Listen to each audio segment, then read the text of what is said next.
Welcome to Chapel, everyone. If you have not had a chance to meet me, please first come introduce yourself. But my name is Chaplain Frankie. Up top there, working all of the effects and the lights and everything, you'll see Mr. King up there. Yes, round of applause for Mr. King. We have a brand new worship director, Mr. Hagstrom. He's going to be right back here. You're going to see a lot of him as well. So I just want to go over just a couple house rules about chapel. This is the only chapel I'll really do this because I don't like doing announcements during chapel, but this is kind of our first time doing it. As for me, I ask that you never call me just Frankie. You can call me Chaplain.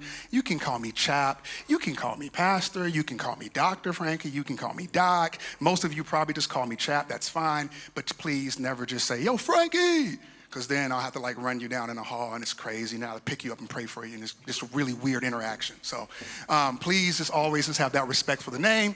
Otherwise, so chapel, when you come in, listen, I want you just to be able to come in and just hear what God is saying to you in that moment, right? This is one time of the day where there's no expectations of you. Right? We're not asking you for anything. I also ask that you be respectful of the person who may be beside you or around you. This year is going to bring all kind of crazy things. It's going to bring awesome moments. There may be moments of struggle. There may be great things going on in your family. There may be days you come in here and you're just like, man, it's a tough day. The beautiful thing about God is that he'll always meet you wherever you are in the midst of that.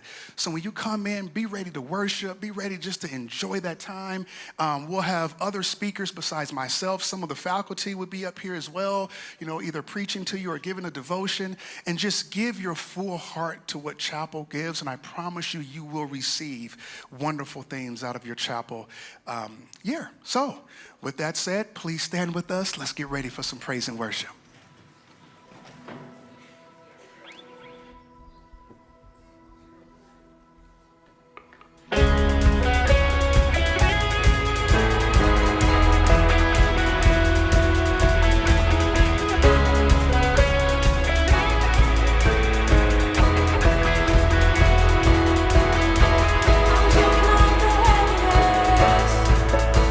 I'm dancing out of my regrets.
It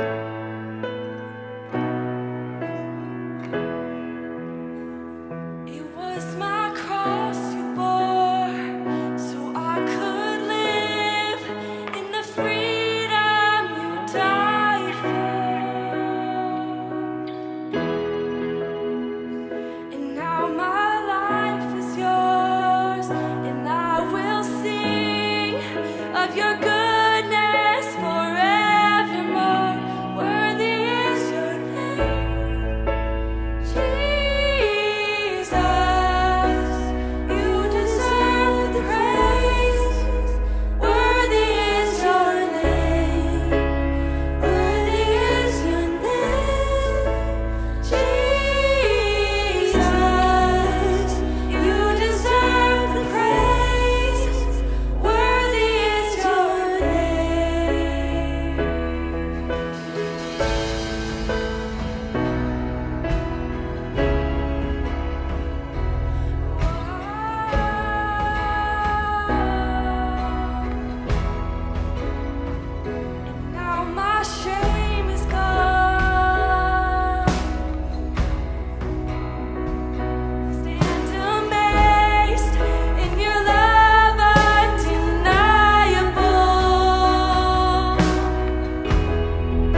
One round of applause for that beautiful worship.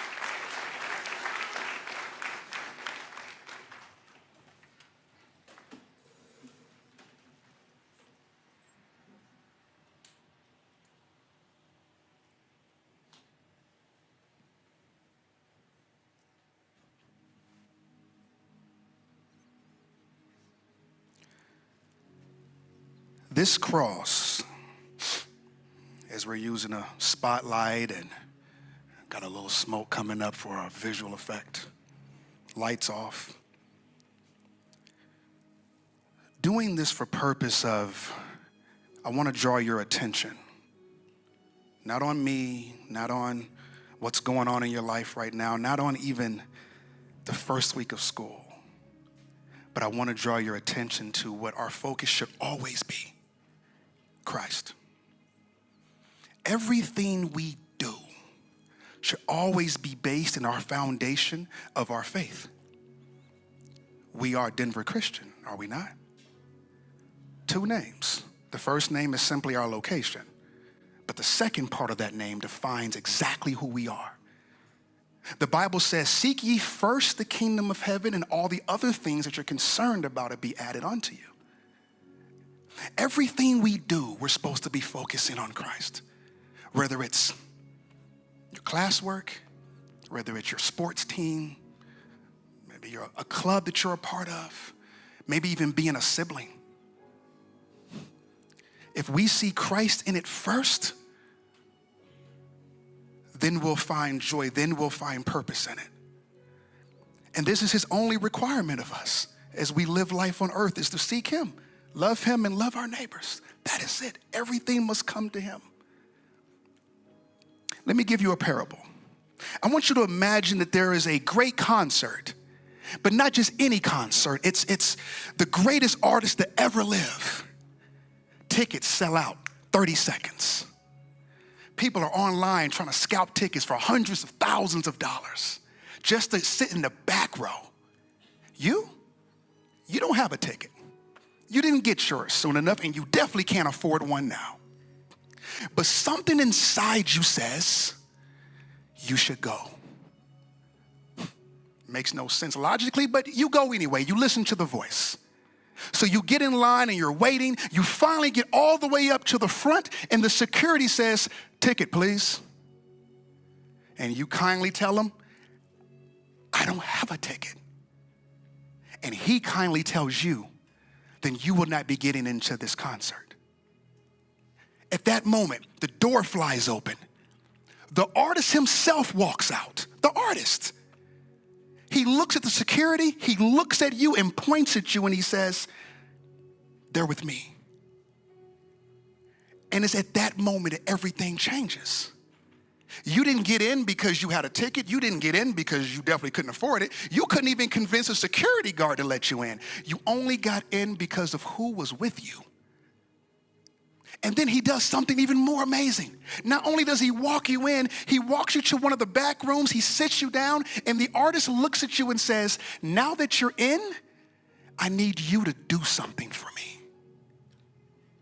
That is Christianity. We don't get in because of our access, of our wisdom, our family, our money, our ambition. We get in because of him. And then when we're in, the goal is to live our lives for him. And we don't live our lives to gain access. We live our lives for him because he already gave us access. Now, some will say, access to what? Kane, you can bring my lights up. Access to what? First, salvation. That would have been enough by itself to live eternity with God, because one day you will die. But access to everything that he has for us on planet Earth. Things that money can't buy. Truth, love, respect, honor, wisdom, knowledge, joy, community. These are the blessings of Christ. And this is how he's called us to live every day of our lives. So some will say, well, I can see giving him honor in a chapel or maybe a Bible class, but how do I do it if I'm studying math? We can't really do it there, right? Absolutely you can. Because every time you give full effort to whatever God has called you to do, you give him honor. You give him glory. Well, how do we give it to him in a soccer game? How do I honor Jesus while I'm kicking the ball around? You give everything. You compete the best way you can. And you love each other while you do it. There is nothing on earth that you are ever called to do where Jesus says he doesn't want to be glorified in it. Unless it's sin, of course. But anything God has called you to do or allows you to do, he wants to be honored in it. And if you give it to him, it doesn't mean you win every game. It doesn't mean you're going to get picked for every role. It doesn't mean you're going to pass every test with flying colors. It doesn't mean Dr. Gray's not going to make the test a little harder and add a little extra on the end. No, it doesn't mean any of that. But it means that now I'm giving my life for him. I owe him everything. And I don't deserve access on my own merit. Let me show you the scripture. Can you bring this up for me? That everything we do, everything on earth is for him and through him. Listen, this is Colossians 1:16. It says, for in him all things were created. Do you realize that the entire earth was created through Christ? And then it says here, things in heaven and things on earth, visible and invisible. Whether thrones or powers or rulers or authorities, now we're talking angels, we're talking hierarchies of angels were even created for him. All things have been created through him and for him.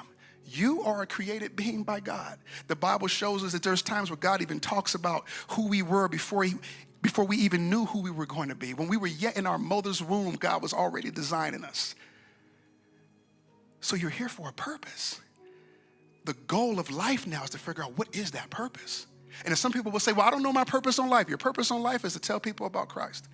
I'm going to make it super simple for you. Now, how you do that will differ depending on who we are, the gifts that we have, what God allows us to walk in, what he shows us, all of those things. But everything has to be about him. Show of hands, anybody playing sports right now? How do you make that sport about him? Anyone, you can call it out. How do you give God glory in your sport?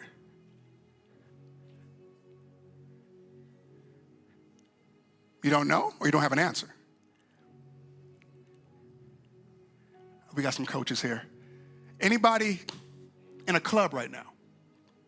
Anybody in a math class? All right. How do you give God glory? Someone just give me something. How do you give God glory throughout your day? How are you going to give God glory later today? How are you going to do it?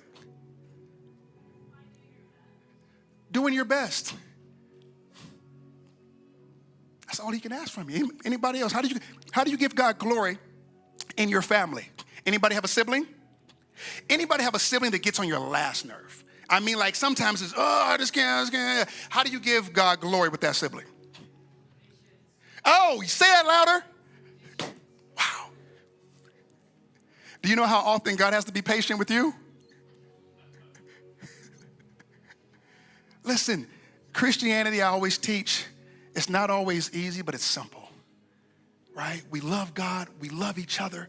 We give everything that we have to it, and we're thankful for God for everything he gives us. That's just what I want us to focus on as we get ready to go through this year. This year, you are going to see me do all kind of things in chapel. And the only thing I am trying to prove to you that God is real, and let's focus on him for whatever that is going through. Some people had great summers. Some people had challenging summers where, you wish you could skip that summer. Some people have people in their family who are sick and going through. Some people are getting ready for college and there's nervousness. He will cover and bless everything you give him. There is nothing you can't give him that he's not concerned about. You're created for him. Everything that you have is created for him. So, really a short message today. I just want to make that point and bring that point home. That it's through him and for him. And if you continue to remember that and you do that, there will be nothing that you won't be able to walk around in peace and joy with. Everything for him. We're going to play one more song.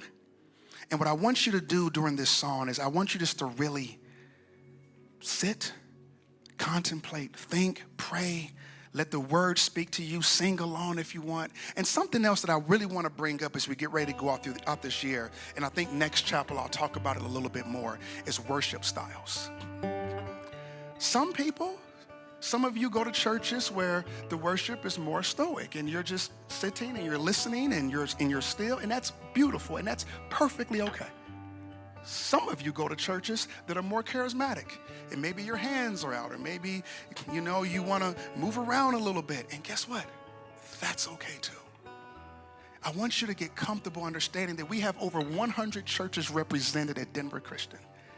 And there is a place for all of us to be able to worship God. I don't want anyone to feel like, well, I can't really worship him because people are going to look at me funny. Let me ask a question, and I hope some of you will raise your hand. Has anyone ever in here, have you ever wanted to maybe put your hands up or kind of dance a little bit, but you were kind of nervous about what somebody would say? Show of hands, anybody? There's some of you that feel that way, right? Well, this year we want to take that anxiety away. This year, we're going to have worship. We're even doing praise and worship. We're going to invite you down to the apron. And if you want to come down and sit, you want to come down and dance, want to come down and hold your hands, want to come down and sing along, you can. We want you to be free in God this year. That is one of our goals for you and within our chapel. So as we get ready to go into this song, again, I just want you to pray, focus on the cross, focus on God in your heart, and we'll come back to close it up.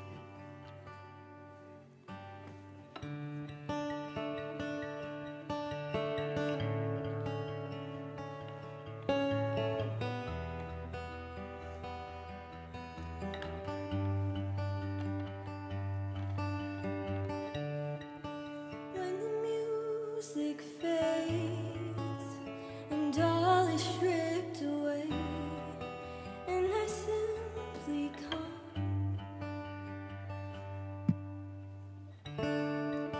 longing just to bring something that's of worth that will bless your heart. I'll bring you more than a song, for a song in itself, it's not what you have required. You search much deeper within, through the way things appear.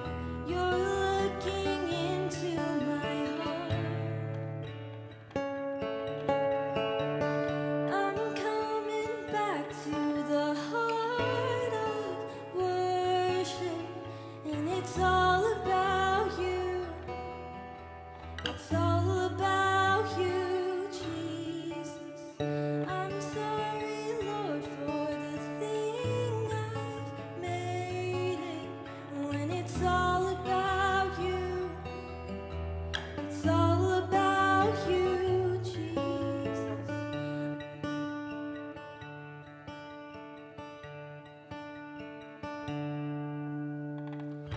I'll bring you more than a song, for a song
Before we leave, I just want to tell you a few things about him.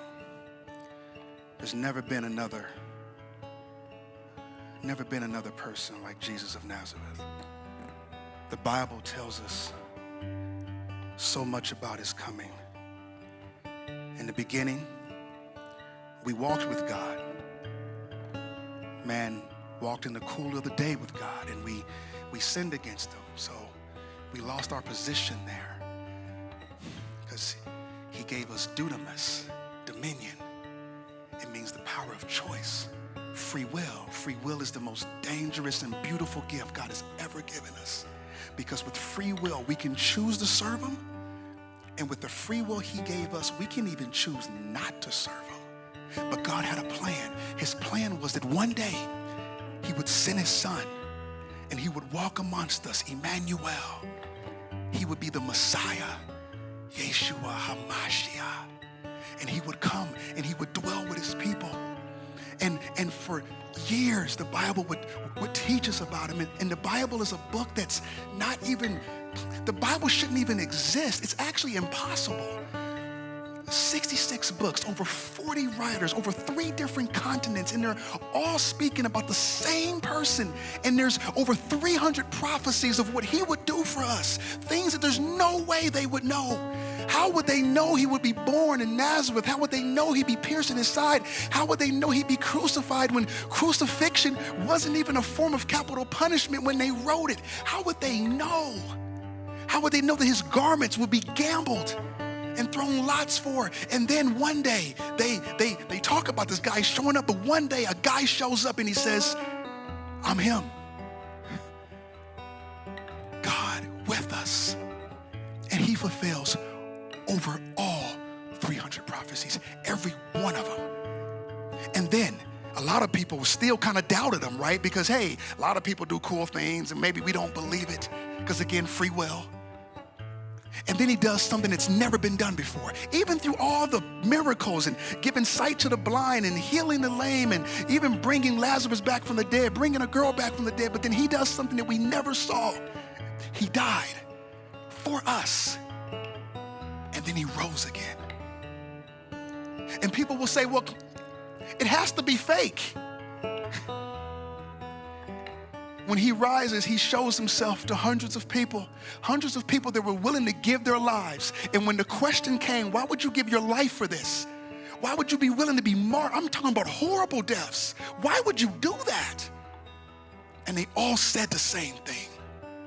They said, I saw him die, and I saw him rise again. Christ is real. And he did that for me. What you have to understand about your Christianity, you make it personal. In the book of Isaiah, it says our sins did that to him, that ripped and tore and crushed him. Our sins hung him to this cross. And he could have got down. He had all the power to get down. But he said, no, one day, I'm dying for someone who's not even born yet. I'm gonna die for the sins of the world. And if you accept him and make him first in your life, you will live a life of abundance beyond what you can even imagine. I'm not talking financial. I'm not talking your own glory. I'm talking about a life of purpose. The worst thing that we've ever seen is not death. The worst thing is living life with no purpose. He gives us purpose. It's all about him. Let's give God some praise.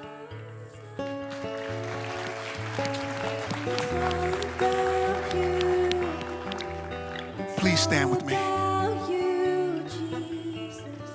I'm sorry, Lord, for the thing I've made it. When it's all about you, it's all about you. As you go through this year, I'll bring you more than what's being sang now, I want you to think about a that. song in itself. It's all about him. It's not what you Through your sports, through your have academics. required. Some of you are getting ready to go to college. Some of you are entering high school for the first time. Some of you are getting ready to go through the year and have other plans and ideas. Put him first. Put him first. So we have a call and response that we do this call and response is something that brings us back to the core and the foundation of why we do what we do.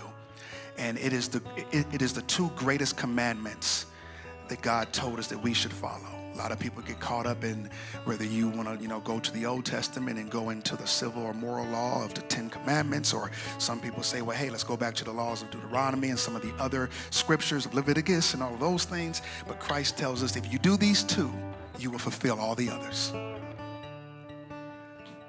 It's loving your Lord, your God, with all your heart, mind, soul, and strength, and loving your neighbors, you love yourself. If you do those two, everything will be taken care of. So our call and response goes like this for those who are new. Whoever is here has the mic or speaks will say DC, how we call to love our God, and then you will say the community piece, and then we'll go to the next part. DC, how are we called to love our God?